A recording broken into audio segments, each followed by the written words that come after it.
السلام عليكم. ازيكم حبايبي؟ عاملين ايه؟ يا رب دايما تكونوا بخير.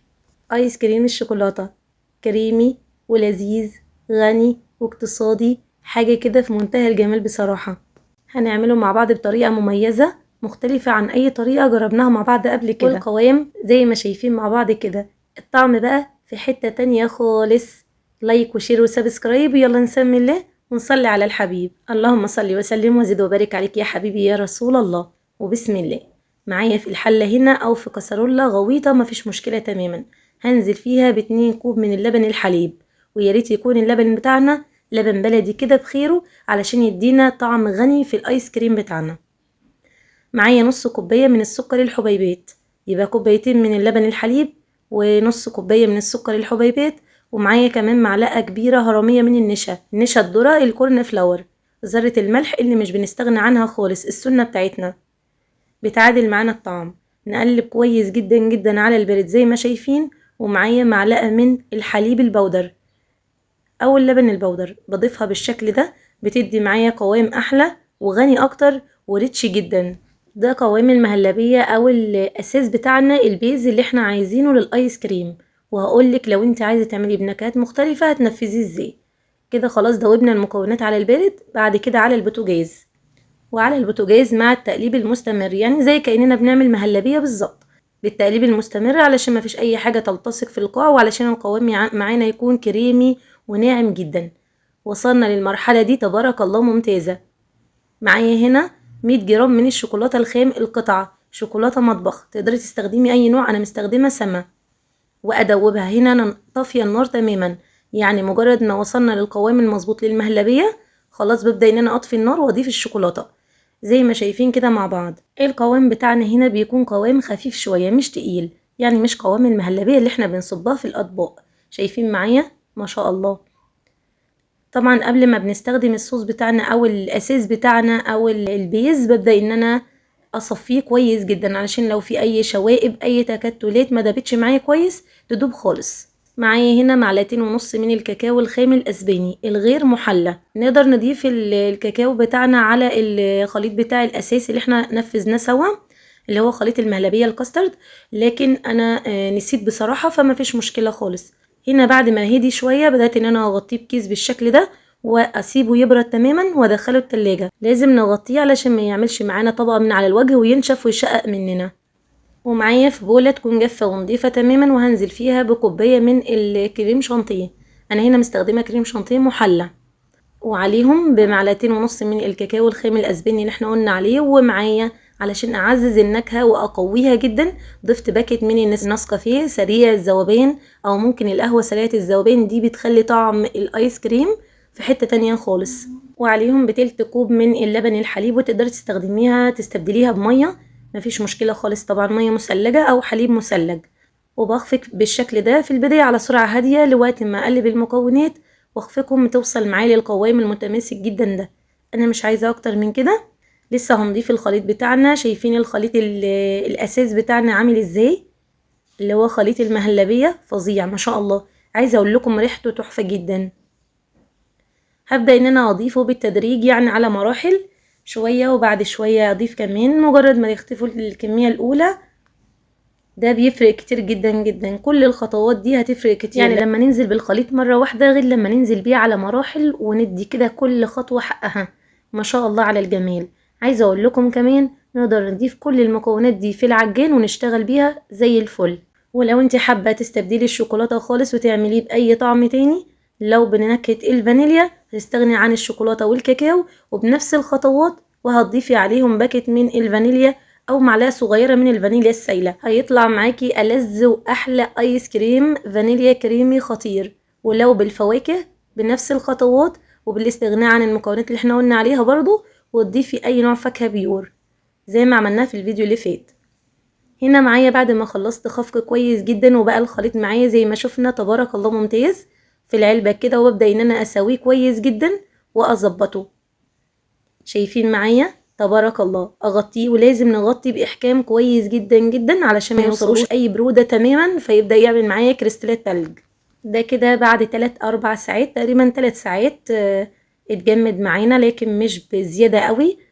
والخطوة دي مهمة جدا جدا، عملناها مع بعض على القناة من فترة طويلة، يعني من حوالي 2 سنين، وبنفذها معاكم النهاردة لان الخطوة دي بتفرق كتير جدا جدا معانا.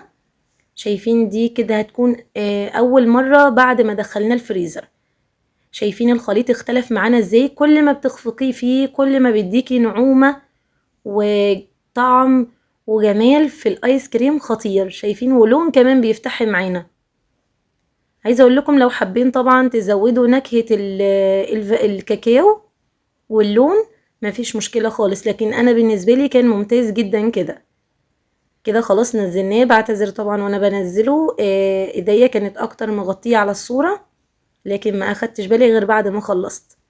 نزلته في العلبة وبسويه كويس جدا واظبطه بنفس النظام، واغطيه كويس جدا جدا باحكام، وادخله الفريزر للمرة التانية. دي معانا المرة التالتة بعد حوالي، يعني نعتبر من المرة الاولى حوالي 6 أو 7 ساعات. شايفين بقى الخليط بقى متماسك ازاي؟ عايزة اقول لكم وانا بشيله والله كان عامل، يعني اقول لكم ايه، كريمي بطريقة رهيبة. الطعم والريحة الولاد حبوه جدا جدا جدا، يعني مش عايزة اقول لكم زي بتاع بره، لا لا لا لا ابدا، بصراحة كده بظلمه جدا، يعني احلى واطعم مليون مرة كمان. نقدر نطلعه بالشكل ده مرة مرتين 3 براحتكم خالص. نقدر نستخدمه من اول مرة، ايوه عادي جدا، لكن بصراحة خديها مني نصيحة، اعمليها مرة ومرتين علشان تلاقي طعم الايس كريم رهيب. كده خلاص دي اخر مرحلة معايا. هبدأ ان انا انزل الخليط بالشكل ده في العبوة، ومش لازم ان احنا نمسح العبوة او نغسلها او اي حاجة تماما. احنا بننزل في نفس الحاجة، يعني في نفس المكان، بس احنا بمنديل بنظبط الحواف بتاعة العلبة. معايا هنا بقى شوية من الشوكليت شيبس، ابدأ ان انا اوزعهم بالشكل ده على الوجه، جميل جدا. ونقدر نضيف منها كمان في الخليط نفسه واحنا بنفرمه، ونقدر نضيف مكسرات. حلو جدا، كل الاضافات دي حلوة قوي، لكن زي ما قلت لكم قبل كده اي فاكهة بتدخل الفريزر مع الايس كريم مش بتكون حلوة خالص. والآن حان الوقت لنستمتع بألذ وأجمل آيس كريم ممكن تنفذوه. والله أنا جربت طرق كتير جدا جدا للآيس كريم، لكن الطريقة دي خطيرة مش بستغنى عنها أبدا، ودايما بتفوق معايا أي طريقة تانية. معانا هنا كوباية فيها مية، والآيس كريم سكوبر، معلقة الآيس كريم زي ما شايفين كده، وبننزلها في المية في البداية علشان تسهل معانا. شايفين القطعة من الآيس كريم طالعة عاملة ازاي، أو البولة، يعني بولة الايس كريم خطيرة. شوفوا لي الجمال ده، ما شاء الله. واضح معانا جدا في العلبة شكل الايس كريم كريمي جدا جدا، ومش بيسيح معانا بسهولة، ومش متماسك بزيادة. القوام بتاعه مظبوط قوي، الطعم حلو جدا جدا. كل اللي اكل منه سواء اولادي او اصدقائهم يعني انبهروا جدا جدا جدا بالطعم. يعني القطعة تبارك الله بتتكلم عن نفسها، شكلها وطعمها، يعني الشكل روعة والطعم أروع. وطبعا 100 جرام من الشوكولاتة اللي احنا اضفناها خلت نكهة الايس كريم فعلا شوكولاتة جدا جدا جدا كمان. هنا بقى معانا البسكويتة، واستخدمنا مع بعض قبل كده البسكويت الطبق، بس للأسف مش لقيته خالص. اللي كان موجود ومتوفر هو البسكويت الكونو، فالولاد بيحبوه جدا مع الايس كريم. وحبيت ازين هنا الايس كريم بالشوكليت شيبس، ما كانش متوفر عندي صوص شوكولاته، وما كانش عندي في الفريزر كمان، انا بعمله دايما معاكم لكن ما كانش متوفر. كان عندي صوص كراميل، استخدمته بالشكل ده، جميل وطعمه حلو قوي كمان معاها. الايس كريم كريمي وفيه مطة حلوة جدا، يعني مش مجرد ان هو بيتقطم معانا بسهولة او بيتقطع كده وخلاص، لا بيكون فيه مطة حلوة قوي. عملنا مع بعض ايس كريم الفراولة في الفيديو اللي فات، ومع التودنج التوت والفراولة الخطير، وايس كريم الشوكولاتة. وعندكم على القناة وصفات كتير للايس كريم بالحليب المكثف المحلى ومن غير الحليب المكثف، وبوصفات كتير اقتصادية وبسيطة، وبالفواكه وبالصوصات والبسكويتات كمان. فاللي انتوا حابينه ان شاء الله متوفر عندكم على القناة، وخدوا جولة كده في القناة ان شاء الله تنال اعجابكم. شوفوا لي بقى معايا كده قطمة الايس كريم، او لما باخد المعلقة اشوف المطة والقوام الكريمي الخطير جدا. دايما اقول لكم في التشيز كيك لكل قطمة حكاية، وفي الايس كريم ده لكل قطمة حكايات. اتمنى يكون الفيديو عجبكم حبايبي، بحبكم جدا جدا في الله، وبشكركم جدا والسلام عليكم.